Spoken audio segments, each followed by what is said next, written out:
Welcome to Kenton's videos. Enjoy the video. In this video, I will explain how to link your Coinbase to your bank account.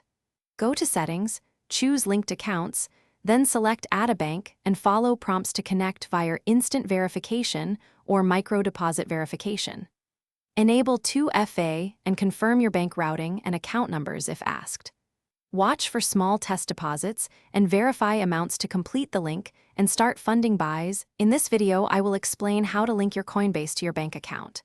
If your bank supports instant verification, you enter your bank login and authorize the connection right away for immediate transfers.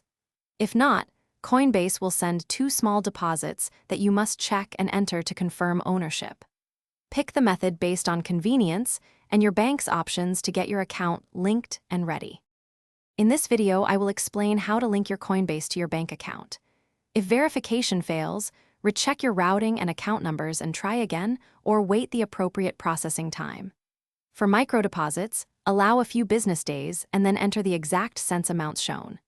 If problems continue, gather screenshots, transaction ID, and reach out to Coinbase support so they can assist in resolving the issue quickly.